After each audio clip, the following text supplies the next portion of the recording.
Hey, I'm Sydney the Sipuncula. I know. It is a great honor to be in my presence. I mean, just look at that bilaterally symmetrical bod. To be honest, I haven't been the biggest fan of humans since you ate and fed my kind to ducks. But hey, the past is in the past, right? Let me tell you all about Sipuncula. We are commonly known as the peanut worms because of our shape that resembles shelled peanuts when scared. There are 152 species under our taxon, and we are all marine creatures. Most of us stay in shallow waters while a few burrow into sand and mud. You guys know I like to be different, so I hope you know I represent the latter. I mean, why be basic? I've heard of some weirdos that live in rocks and empty shells. No comment. Sipuncula swim using inverted hooks and muscles to pull and contract our bodies forward. Have fun with your little legs. Let's talk about food, also known as the love of my life.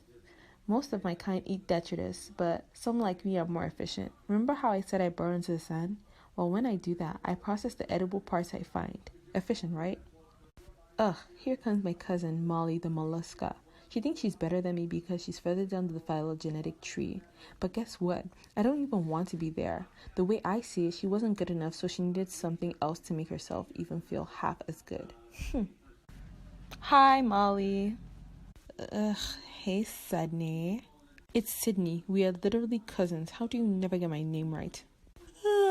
Alright, we are, but don't get it twisted. Just because we have a same common ancestor does not make us on the same level. I mean, who isn't saying age is so basic?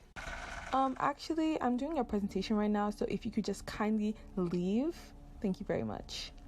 Ugh, she's so snobby. She's even worse to my cousin, Polly, the peripheral. But I think I need to explain this to you guys in depth. Let me pull out the phylogenetic trees. This phylogenetic tree was made using a data matrix comparing our physical characteristics. This is exactly the reason that Molly the mollusca thinks she can walk all over me.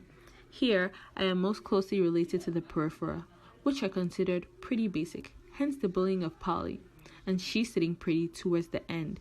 But she can't get rid of me that quickly.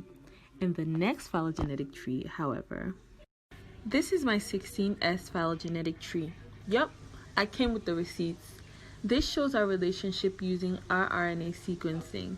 I don't know about you guys, but I'd consider this a more telling way of our true relationship since our physical traits can be similar without being so close in relation.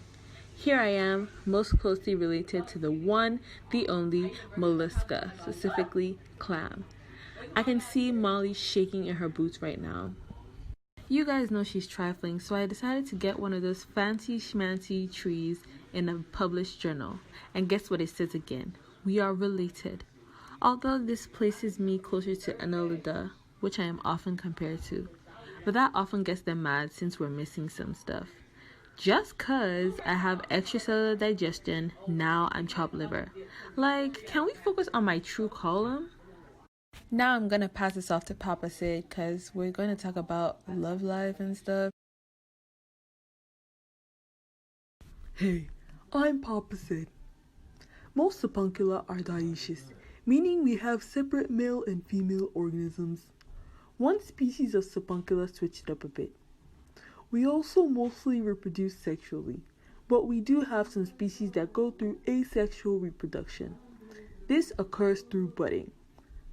Let me get into sexual reproduction a bit. After fertilization, the larvae go through our own special metamorphosis.